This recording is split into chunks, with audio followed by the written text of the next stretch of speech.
पत्रकार बंधुओं को मेरा नमस्कार। आज की ये महत्वपूर्ण पत्रकार वार्ता पिछले दिनों अरविंद केजरीवाल जी ने जैसे ही ऐलान किया कि उत्तर प्रदेश में 2022 का विधानसभा चुनाव आम आदमी पार्टी लड़ेगी, पूरी की पूरी भारतीय जनता पार्टी ऊपर से लेकर नीचे तक बौखला गई। मुख्यमंत्री जी का बयान आ रहा है, उप मुख्यमंत्री जी का बयान आ रहा है,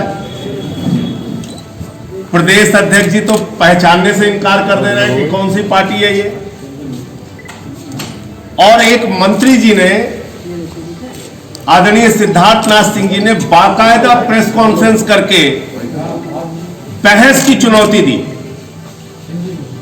उन्होंने कहा दिल्ली के शिक्षा मॉडल पे, दिल्ली के स्वास्थ्य मॉडल पे, दिल्ली का जो मॉडल है बिजली का, पानी का, गवर्नमेंट का, सरकार चलाने का, उस मॉडल पे मैं खुली बहस करने के लिए तैयार हूं। और मंत्री जी ने जैसे ही यह चुनौती दी, कल दिल्ली के उप मुख्यमंत्री मनीष सिसोदिया जी ने उनकी चुनौती को स्वीकार करते हुए साफ तौर पे कहा कि 22 दिसंबर को हम यहां पर आ रहे हैं और किसी भी स्थान पर, किसी भी समय आप जगह और स्थान बता दीजिए, समय बता दीजिए, आपके साथ दिल्ली के मॉडल पे और उत्तर प्रदेश के मॉडल पे खुली बहस करने के लिए मनीष सिसोदिया जी तैयार। लेकिन 25 घंटे हो गए, जो पार्टी अरविंद केजरीवाल जी के चुनाव लड़ने के ऐलान के बाद तुरंत प्रतिक्रिया देने के लिए मैदान में आ जाती है, 25 घंटे से गजनी मोड में चली गई है। उसको याद ही नहीं कि उसने क्या बोला था, भूल गए कि वो दिल्ली के शिक्षा मॉडल पे, पानी के मॉडल पे बात करना चाहते। अरे इस फील्ड के तो सचिन तेंदुलकर है अरविंद केजरीवाल, हम तो चाहते हैं इस पे बात करो। उत्तर प्रदेश की राजनीति आम आदमी पार्टी के आने के बाद और आम आदमी पार्टी के चुनाव के ऐलान के बाद यह मुझे खुशी और प्रसन्नता है कि आज शिक्षा पर, स्वास्थ्य पर, बिजली और पानी पर आ गई। और मैं सिद्धार्थनाथ सिंह जी से कहूंगा, आप आइए, मनीष सिसोदिया जी के साथ खुली बहस कीजिए। 25 घंटे हो गए, आप चुप क्यों हैं? आपके उप मुख्यमंत्री केशव प्रसाद मौर्य जी चुप क्यों हैं? आपके प्रदेश अध्यक्ष स्वतंत्र देव सिंह जी चुप क्यों हैं? और विदेशी फूलों से जिनका स्वागत हो रहा है योगी आदित्यनाथ जी बरेली में, वो चुप क्यों हैं? बहस के लिए सामने क्यों नहीं आते आप लोग? इसलिए नहीं आ सकते आप क्योंकि आप प्राथमिक विद्यालय झोपड़ी में चलाते हैं बिजनौर के अंदर। कल मैंने वो तस्वीरें दिखाई थी, झोपड़ी में उत्तर प्रदेश का प्राइमरी स्कूल चल रहा है। मिर्जापुर में बच्चों को नमक रोटी खाने के लिए दी जाती है। 28,000 स्कूलों के अंदर बिजली का कनेक्शन उत्तर प्रदेश में नहीं है। आप उत्तर प्रदेश के स्कूलों की और दिल्ली के स्कूलों की चर्चा करना चाहते हैं, कीजिए। आप मोहल्ला क्लिनिक के और दिल्ली के अस्पतालों की, उत्तर प्रदेश के अस्पतालों से चर्चा करना चाहते हैं, कीजिए। यहां पर हुआ 800 का ऑक्सीमीटर 5,000 में खरीदा गया, 1600 का थर्मोमीटर 13,000 में खरीदा गया। कोरोना के घोटाला पे 75 जिलों का घोटाला जब सामने किया तो एसआईटी बनाई गई, और उस एसआईटी में आज तक क्या हुआ, कितने लोगों पे एफआईआर हुई, किससे किससे रिकवरी हुई, कौन बर्खास्त हुआ, किसकी नौकरी गई, आज तक पता नहीं। आप किस मुद्दे पे बात करना चाहते हैं? आप आइए और खुली चर्चा कीजिए। आज से आम आदमी पार्टी पूरे उत्तर प्रदेश में सेल्फी विद सरकारी स्कूल, सेल्फी विद खंडहर का अभियान शुरू करने जा रही है।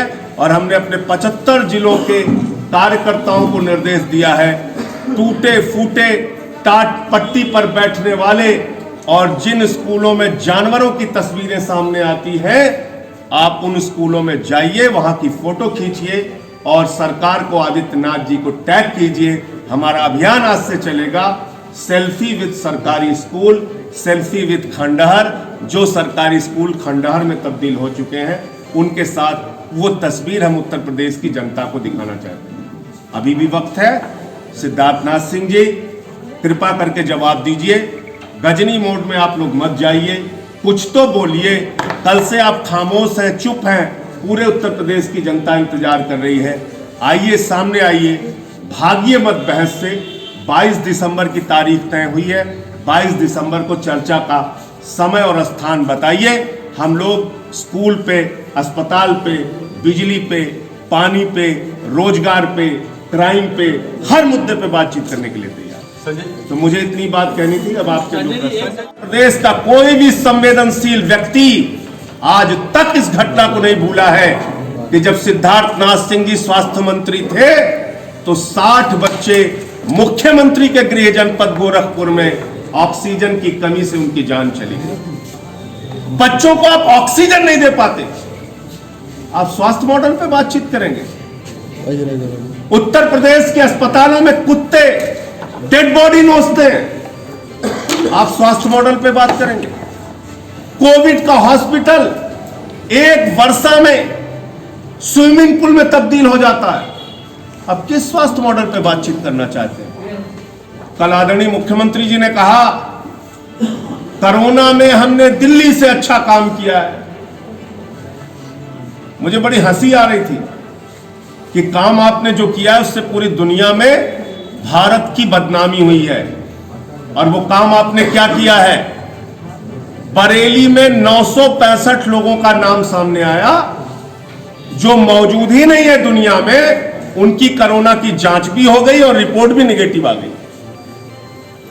भूतों की कोरोना जांच हो रही है उत्तर प्रदेश में, और योगी जी कह रहे हैं हम कोरोना से लड़ाई लड़ रहे हैं और थर्मोमीटर की जांच करने के लिए।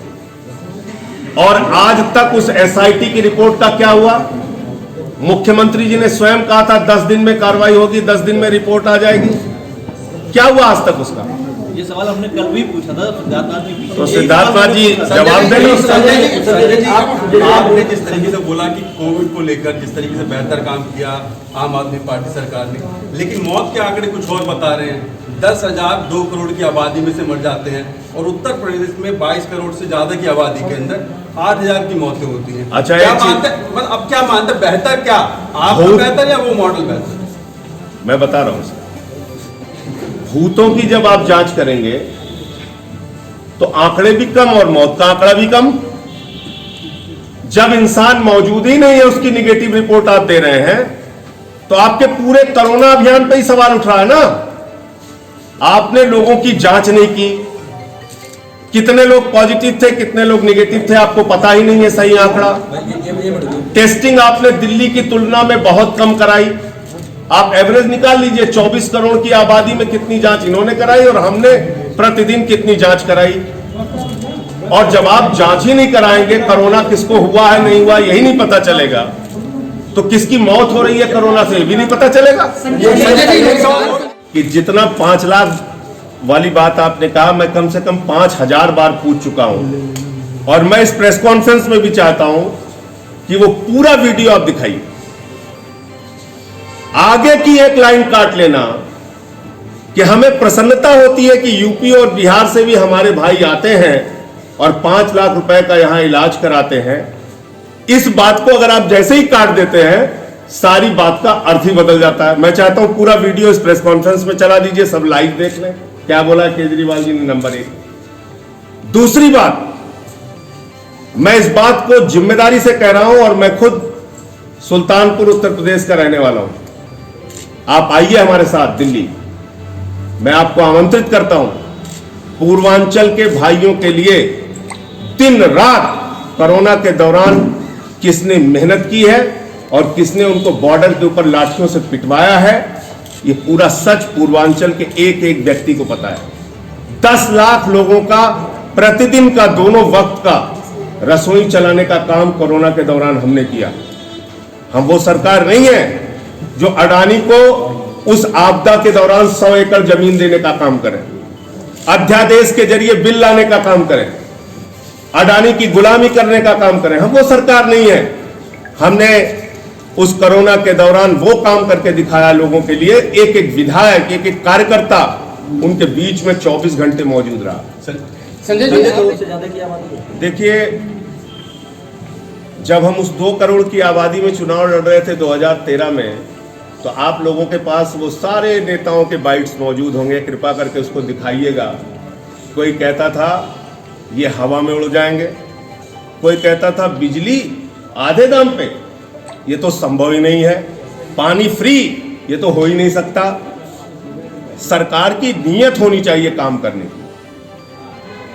73 साल की आजादी में किसी ने नहीं सोचा रहा होगा कि कोई सरकार अपने देश के एक हिस्से में 200 यूनिट बिजली फ्री और 400 यूनिट आधे दाम पे देगी। ये करिश्मा हमने करके दिखाया। बजट की कमी नहीं होती। 24 करोड़ की आबादी है तो संसाधन ज्यादा है, क्षेत्रफल ज्यादा है, बड़ा प्रदेश है तो संसाधन ज्यादा है।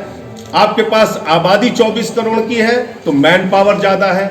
उसका सदुपयोग अगर आप करेंगे तो आप बेहतर परिणाम दे पाएंगे। जो आपने रोजगार पे, शिक्षा पे, चिकित्सा पे, बिजली पे, पानी पे दिल्ली में काम किया है, वो यूपी में भी संभव है। ये हम पूरी जिम्मेदारी के साथ कहना चाहते हैं। और आप जानते हैं कि हम हवा में बात नहीं करते। 70 पॉइंट का हमारा एजेंडा था, जो हमने अपने मैनिफेस्टो में नहीं भी लिखा था, उसको भी पूरा किया।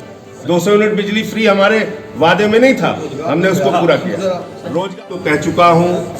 और जब यह आंदोलन इतना बृहद रूप नहीं भी लिए हुए था, तो एक आंदोलन देश की पार्लियामेंट में हुआ था, आपको याद होगा।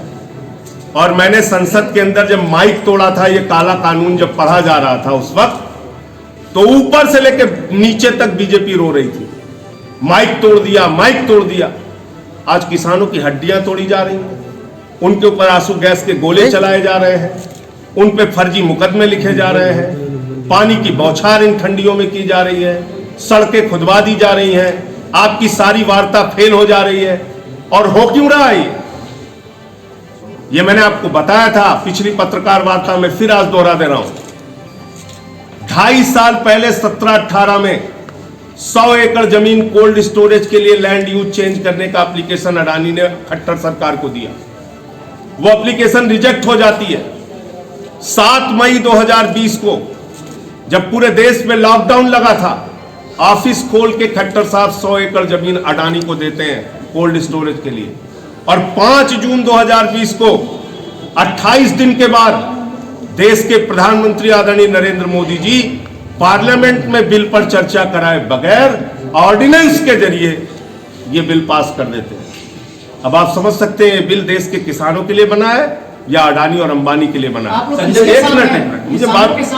एक मिनट मुझे बात पूरी कर लेने दीजिए। किसानों का मुद्दा मैंने उठाया था, तो थोड़ा तो टाइम दीजिए मुझे। नहीं, आपकी सरकार मैं बिल्कुल आपको बता रहा हूं। तो 3 इसमें प्रावधान है। पहली बात, एमएसपी की गारंटी का जिक्र तीनों कानून में कहीं नहीं है। सरकार कहती है साहब ये तो पहले भी नहीं था। अरे भैया, तो पहले तो जीएसटी भी नहीं थी इस देश में, नोटबंदी भी नहीं था इस देश के अंदर, पहले कॉन्ट्रैक्ट खेती भी नहीं थी इस देश में, पहले असीमित भंडारण की छूट भी नहीं थी इस देश में।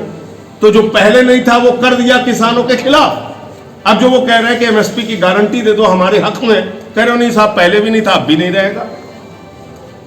तो पहले तो जिन लोगों ने नहीं किया उनको 40 सीट पे पहुंचा दिया जनता ने।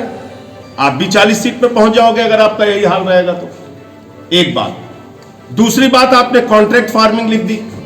अब हिंदुस्तान जैसे देश में जहां 80 से 85% किसान 2.5 एकड़ से कम की जमीन वाला है, वहां पर आप कॉन्ट्रैक्ट फार्मिंग ला रहे हैं। यूरोप के और दुनिया के तमाम बड़े देशों में, अमेरिका जैसे देशों में कॉन्ट्रैक्ट फार्मिंग फेल हो गई। और ये मैं नहीं कह रहा हूं, पार्लियामेंट के अंदर स्वर्गीय अरुण जेटली जी ने इस बात का जिक्र किया है। आप अपने ही खेत में किसान को इस फार्मिंग का, कॉन्ट्रैक्ट फार्मिंग के जरिए गुलाम बना देंगे और उसको न्यायालय जाने का भी अधिकार नहीं है। वो एसडीएम की कोर्ट या डीएम की कोर्ट में जाएगा। तीसरा प्रावधान, जो आप जर्नलिस्ट के लिए भी खिलाफ है, कर्मचारी के लिए भी खिलाफ है, माताओं बहनों के लिए भी खिलाफ है, हर गृहिणी के लिए खिलाफ है, वो है असीमित भंडारण की छूट। सस्ते में गेहूं, सस्ते में चावल, सस्ते में फल, सस्ते में सब्जियां किसानों से खरीदी जाएंगी, उसको बड़े बड़े कोल्ड स्टोरेज में रखा जाएगा और जब बाजार में उसकी कमी हो जाएगी तो महंगे दामों पर उसको बेचा जाएगा। यानी इस देश के अंदर आज जमाखोरी, कालाबाजारी और महंगाई को इस कानून के जरिए लीगलाइज कर दिया गया है। इसलिए हम इस काले कानून का विरोध करते हैं और ये काला कानून पार्लियामेंट का स्पेशल सेशन बुला के वापस करना चाहिए। लेकिन दुर्भाग्य से यह पहली बार हो रहा है कि आज जब किसानों के खिलाफ ये काला कानून पास करना था कि आरक्षण के नियमों का पालन दूर दूर तक कहीं नहीं किया गया है, इसकी कंप्लेंट सारे जगहों पे किया इन्होंने। और ये नौजवान साथियों ने रिपोर्ट भी पिछड़ा वर्ग आयोग की जो है वो भी इसमें शामिल है। और ये सारी रिपोर्ट होने के बावजूद इसमें आरक्षण का नियम क्यों नहीं पालन किया गया? एक तो इनका मसला है, इनकी लड़ाई के साथ आम आदमी पार्टी पूरी तरह से है और इसमें हम सरकार से पूछना चाहते हैं कि इसमें आपने आरक्षण का पालन क्यों नहीं किया, नंबर 1। और दूसरा विषय, अनुदेशकों को 17,000 रुपए मानदेय बढ़ाने की घोषणा की गई थी, आज वो 8,500 रुपए कम करके कर दी गई है। ये दो मसले हैं जिस पे और बात मुझे करनी थी और इनको पूरा मानदेय मिलना चाहिए। अनुदेशकों को 17,000 जो घोषित है वो होना चाहिए। धन्यवाद।